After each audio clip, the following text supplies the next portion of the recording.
Hi friends. आज एक और कंपनी का रिज़ल्ट और उसको डिस्कस करते हैं। मैंने इस कंपनी को पहले भी डिस्कस किया है बेसिकली।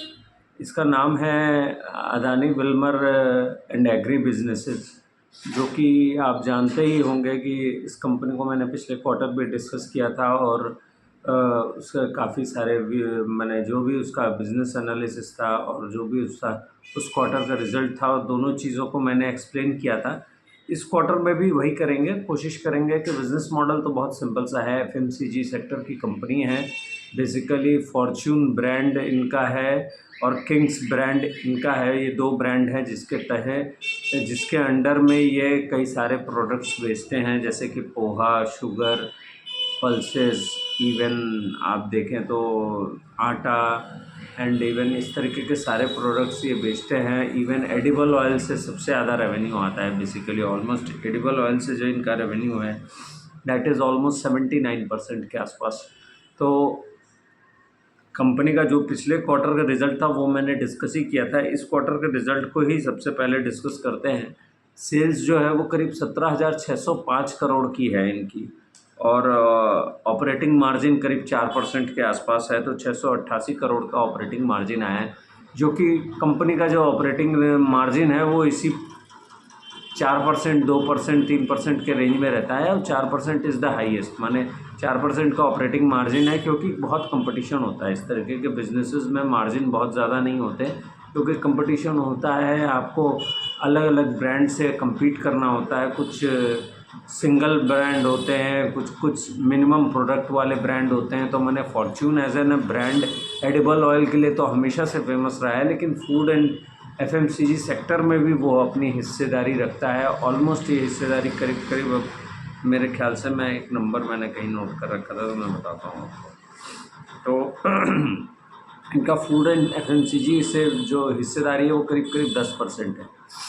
और एक ये बनाते हैं इंडस्ट्रियल एसेंशियल्स, जिसकी हिस्सेदारी करीब करीब 12% है। तो 100 रुपये के रेवेन्यू में 79 एडिबल ऑयल से आता है और 10% फूड एंड एफएमसीजी से और 12% के आसपास जो है इंडस्ट्रियल एसेंशियल से आता है। तो बेसिकली कंपनी का जो प्रॉफिट आया है इस क्वार्टर का वो 245 करोड़ का है, जो कि पिछले साल सेम क्वार्टर में 311 करोड़ था। सेल तो शायद 2% 3% वाई ऑन वाई बेसिस पे बढ़ा है, लेकिन जो प्रॉफिटेबिलिटी है वो घट गई है। 311 से 245 पे आ गए। और इसका जो मेन कारण मुझे दिखा वो उसका कारण ये था कि इनका जो है, इनको एक अदर इनकम में एक लॉस आया है करीब करीब 80 करोड़ का। 80 करोड़ का, 79 करोड़ का, सॉरी। तो 79 करोड़ का वो जो अदर इनकम में लॉसेस आ रहे हैं, मुझे ऐसा लग रहा है कि इनकी कुछ हेजिंग में कुछ प्रॉब्लम हुई या कोई कारण हुआ जिसकी वजह से ये कुछ हेज वेज करते होंगे, तो वहाँ उनको लॉस बुक करना पड़ा बेसिकली। तो ये एक्सपेक्ट करके चल रहे होंगे शायद प्राइसेस ज़्यादा रहेंगे, लेकिन ये जो भी है तो उसकी वजह से एक अदर इनकम में इनको लॉसेस आए हैं। मेन बिजनेस की वजह से नहीं लॉस हुआ है बेसिकली। तो मेन बिजनेस प्रॉफिटेबल है। अदर इनकम में -79 करोड़ का एक वन टाइप कह सकते हैं एक्सेप्शनल आइटम है, जिसकी वजह से लॉसेस दिख रहे हैं, मैंने पिछले साल सेम क्वार्टर से इस क्वार्टर। तो कंपनी ने अपने बिजनेस के बारे में बताया। तो कॉन कॉल में एक सवाल इनसे बहुत सिंपल सा पूछा गया कि आपके बिजनेस के मार्जिन को हम कैसे देखें और आगे कैसे जाता हुआ दिखेगा। तो इन्होंने एक ठो टन वाला फिगर दिया पर एबिटा, सॉरी, ग्रॉस मार्जिन पर टन के बेसिस पे इन्होंने कहा है 11,000 पर टन के हिसाब से इनका ग्रॉस मार्जिन होता है, और एबिटा लेवल पे यही फिगर 3,500 पर टन हो जाता है। तो इनका कहना था उस हिसाब से आप इस चीज़ को देखें तो ज़्यादा बेहतर रहेगा। इनका ये मानना है कि क्रूड ऑयल, क्योंकि इनका सबसे ज़्यादा रेवेन्यू एडिबल ऑयल से आता है, तो इनका ये कहना है क्रूड ऑयल हमको ज़्यादातर अब स्टेबलाइज होते हुए दिख रहा है। पाम और सोया अपने लोअर लेवल पे है, माने उनको नहीं लगता कि, माने जो बेस लेवल के आसपास हैं। अब यहाँ से गिरावट में कंपनी को लंबे समय में फ़ायदा दिखता है, लेकिन मोर और लाइकली ये यही है कि यहाँ पर स्टेबल रहेंगे, जो कि नॉर्मलाइज जो प्राइस होना चाहिए क्रूड का। तो क्रूड अब उस लेवल पे पहुँच रहा है। सनफ्लावर का थोड़ा सा एलिवेटेड प्राइस है, जिसकी एक्सपेक्टेशंस है कि नवंबर में जब न्यू ग्रोइंग सीज़न आएगा, न्यू क्रॉप आएगा, तो वो ऑटोमेटिकली उस हिसाब से एडजस्ट हो जाएगा। कंपनी के कॉन कॉल में बेसिकली मैं ये कहूँगा कि काफ़ी इंसाइट अच्छे अच्छे मिले, जिससे ये पता चलता है कि इंडस्ट्री किस तरीके से काम करती है। देखिए, पैसा बनाना एक बात होती है, बिज़नेस को समझ लेना दूसरी बात होती है। आपको समझ में आए कि व्यापार क्या कर रहा है और इसमें कितना हमारे पास स्कोप है। मुझे यहाँ मेंशन करना पड़ेगा कि एक मेरे किसी ने मेरे वीडियो पे कमेंट किया था, उन्होंने इस शेयर को उन्होंने करीब खरीद रखा है 700 कुछ रुपए के ऊपर, और 830 शेयर थे उनके पास। तो अब दिस इज़ इनसेन वैल्यूएशन, माने आप कहीं गलत जगह पर आपने खरीद रखा है उसको। तो मैं सिर्फ अपने वीडियो के साथ साथ ये क्लियर और क्रूड वैल्यू आपको देना चाहता हूँ। मेरी कोशिश ये रहती है कि मैं अपने वीडियो के थ्रू आपको इस बात को एक्सप्लेन कर सकूँ कि ये बिज़नेस में क्या वो उस किस्म की वैल्यूएशन आप देख सकते हैं जो आप देख रहे थे, या आपने 700 रुपये में शेयर ख़रीदा था तो आपने जो वैल्यूएशन देख कर ख़रीदा था कि ऐसे ही ख़रीद लिया था किसी के सजेशन पे। तो कंपनी का जो इस समय करंट लेवल पे जो बिज़नेस दिख रहा है, देखिए होता क्या है, इसमें बहुत सारे इंटरवेंशंस हैं। जब आप क्रूड ऑयल से डिपेंडेंट बिज़नेस पे हैं तो इंटरनेशनल फैक्टर्स बहुत सारे इन्वॉल्वमेंट रखते हैं, जिसकी वजह से क्रूड प्राइसेस आज गिर सकती हैं, अगले 3 महीने में बहुत बढ़ सकती हैं। तो होता ये है कि आपका सारा ग्रॉस मार्जिन, सारा प्रॉफिट उड़ जाता है एक ही बार में, अगर एकदम से क्रूड ऑयल बढ़ जाए बहुत ज़्यादा प्राइसेस, क्योंकि अचानक जो माल आपने सप्लाई चेन के थ्रू मार्केट में पहुंचा दिया है उस पर आपको वो रियलाइजेशन नहीं मिल सकता। तो प्रॉब्लम ये सिचुएशन ये क्रिएट हो जाती है आपके लिए कि आपको उस पर लॉस लेना पड़ता है, आपको वहाँ पे प्रॉफिट नहीं होगा। लेकिन आप अचानक से अगर दाम बढ़ा देंगे तो वो भी एक प्रॉब्लम है। तो एफएमसीजी सेक्टर की कंपनियों के साथ ये प्रॉब्लम रहता है, सप्लाई चेन में बहुत ज़्यादा उथल पुथल होती रहती है। और अगर क्रूड से रिलेटेड कोई बिज़नेस है तो बेसिकली कंपनी का जो, मैं अभी लॉन्ग टर्म व्यू के लिहाज से अगर मुझसे पूछे तो इस कंपनी में बेहतर होते हुए हम तब देखेंगे जब ये रेवेन्यू मिक्स चेंज हो इनका। ये जो रेवेन्यू मिक्स इनका है कि ये क्रूड ऑयल या एडिबल ऑयल पे सबसे ज़्यादा डिपेंडेंट है, 79% ऑफ फूड एंड एफएमसीजी में 10%, और एसेंशियल्स जो इंडस्ट्री एसेंशियल्स हैं उसमें 12%। तो ये दोनों जो छोटे साइज़ के रेवेन्यू मिक्स हैं, ये दोनों बढ़े और एडिबल ऑयल का परसेंटेज कम हो, तब आप कुछ बेहतर होते हुए देखेंगे इस कंपनी में, क्योंकि डिफरेंशिएटिंग प्रोडक्ट नहीं है। देखिए पोहा हर कोई बना रहा है, शुगर हर कोई बना रहा है, नगेट्स हर कोई बना रहा है, तो ऐसा कोई प्रोडक्ट अभी तक नहीं दिख रहा है कंपनी के पास जो कि माने जिसको कह सकते हैं डिफरेंशिएटिंग है। इन्होंने एक कंपनी भी ली जिसका नाम था जीडी वैल्यू बोलकर, जिसका एक ब्रांड होता है टॉप्स बोल के। ज़्यादातर ये प्रोडक्ट मैंने नॉर्थ इंडिया के तरफ में ज़्यादा देखा है। इस कंपनी को बेसिकली इन्होंने एक्वायर किया था पिछले साल अप्रैल में। सबसे ख़ास बात यह है कि कंपनी ने पिछले 6, 8, 9 महीने में बहुत सारे चेंजेस किए हैं अपने सिस्टम में। पहले गौतम अदानी जी इस बिज़नेस में इन्वॉल्व थे, उन्होंने अपना पूरा हिस्सा जो है बेचकर वो अब बाहर हो गए इस बिज़नेस में।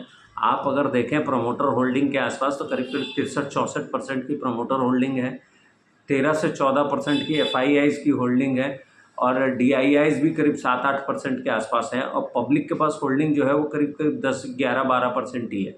तो बहुत ज़्यादा पब्लिक होल्डिंग नहीं है इस कंपनी में। लेकिन प्रॉब्लम क्या है कि कोई वैल्यू नहीं जनरेशन हो रही है इसमें। इस कंपनी में क्या हो रहा है कि अभी तक क्या था, ये लगातार एक अनदेखी की मार झेल रहा है, जैसा मुझे ऐसा लगता है। कंपनी ने थोड़ी चीज़ें कुछ ठीक करने की कोशिश कर रही है। कंपनी ने एक टॉप्स का ब्रांड एक्वायर किया, गौतम अदानी जी को एग्ज़िट दिया स्टॉक से, तो वो पूरी तरीके से अब बाहर चले गए हैं इस कंपनी से। तो इससे ये हुआ है कि कंपनी का जो कम से कम ये है कि कंपनी का अब दिखता है ये आउटलुक कि वो कुछ बेहतर करने की कोशिश कर रही है, क्योंकि पिछले बीते वक्त में बहुत लंबे समय तक ये फंसे हुए थे।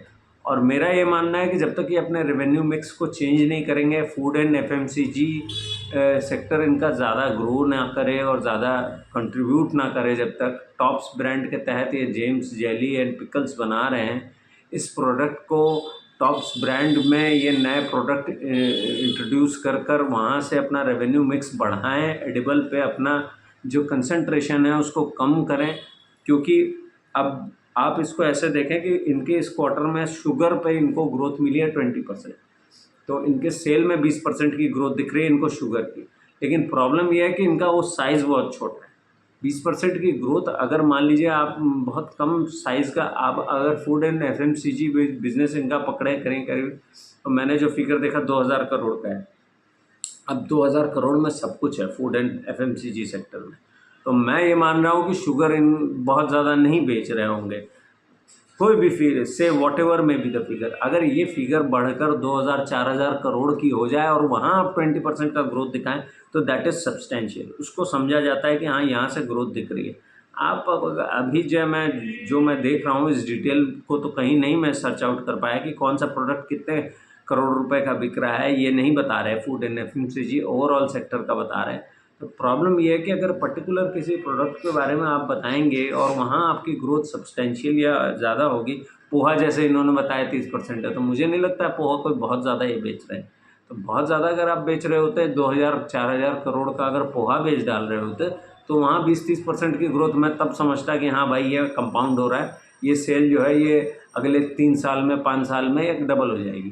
तो इस तरीके की कोई सिचुएशन नहीं हो रही है। सोया नगेट्स कंटिन्यूसली 20% से बढ़ रहा है हर क्वार्टर ऑन क्वार्टर बेसिस पे, तो ये बहुत ही स्लो कंपाउंडिंग है। अगर ये तेज़ ना हो तब तक आपका फूड एंड एफएमसीजी का रेवेन्यू बढ़ेगा नहीं। प्रॉब्लम वहाँ है, कंपनी वहाँ कोशिश कर रही है। ख़ास बात यह है कंपनी की सप्लाई चेन में 20% जो है वो इंडस्ट्रियल इंस्टीट्यूशंस को वो सप्लाई करते हैं। जैसे कि आप इसमें ले सकते हैं ब्रिटानिया, पार्ले जी, बीका जी, बालाजी और नेस्ले, मॉन्डेलीज़ जो कि चॉकलेट्स बनाती हैं।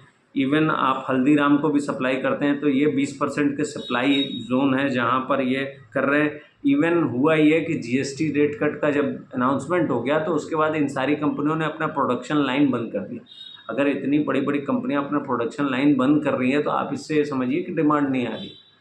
माने अगर डिस्ट्रीब्यूटर्स और रिटेलर्स की तरफ से डिमांड नहीं आ रही है तभी कंपनी मजबूर हो जा रही है कि वो अपना प्रोडक्शन लाइन को बंद करके जो पुराना स्टॉक है उसको पहले क्लियर कर दे और उसके बाद फिर से नए रेट के हिसाब से नए प्रोडक्ट्स बना कर दे।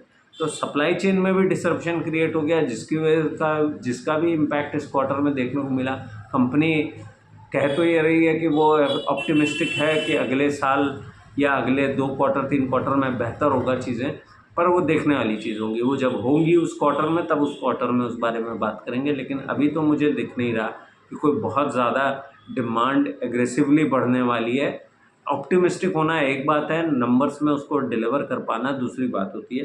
तो कंपनी का बेसिकली यही कहना है कि सप्लाई चेन में डिसरप्शन क्रिएट हुआ है ये जीएसटी के फैक्टर इन की वजह से, जिसकी वजह से बहुत कुछ जो है सप्लाई चेन में डिसरप्शन की वजह से हुआ क्या कि आगे नहीं चीज़ें बढ़ी। अब जीडी फूड्स को ये इन्होंने कोशिश कर रहे हैं कि उसको प्रमोशनल ऑफर्स चलाकर इसको आगे बढ़ाने की, उसमें भी रेवेन्यू का ग्रोथ इन्होंने 4% बताया है। अभी तो बहुत स्मॉल साइज़ का है, अभी इन्होंने टेक ओवर किया है, उसको अपने सिस्टम के साथ अलाइन कर रहे हैं, तो थोड़ा वक्त हमको इसको देना पड़ेगा। जीडी फूड्स मुझे लगता है कि इनकी एक्सपेक्टेशन है कि डबल डिजिट ग्रोथ होगी उनके केचप्स के बिज़नेस में, क्योंकि वो टोमेटो केचप्स भी बनाते हैं, तो वो अच्छा है।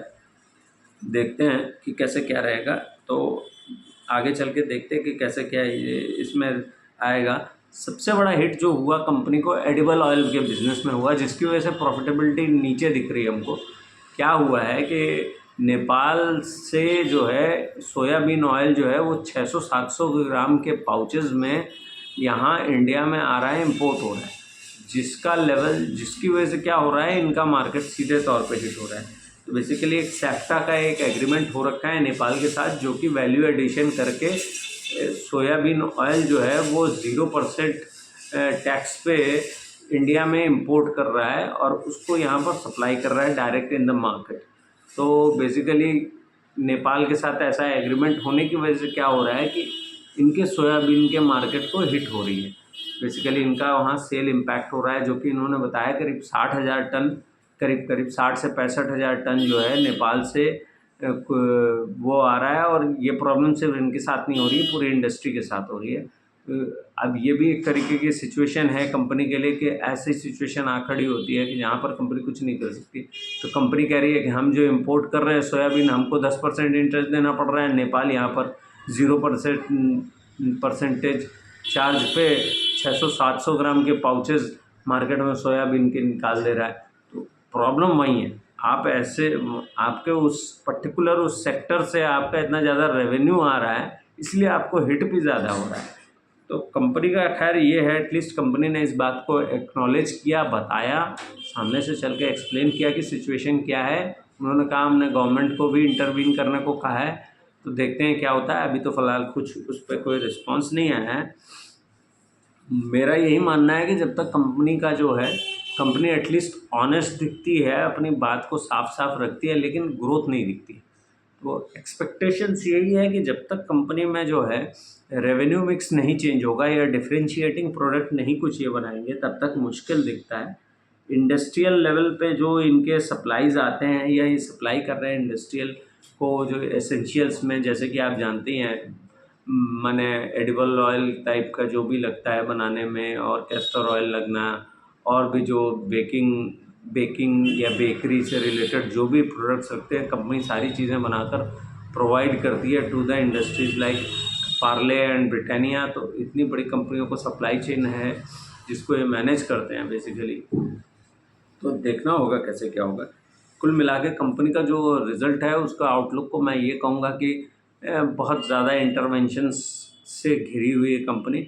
जब तक कंपनी कोई किस्म का कोई माने एक सिचुएशनली कोई चेंज ना दिखाए, तब तक कुछ फ़र्दर देखता नहीं हूँ मैं इसमें बेहतर होते हुए।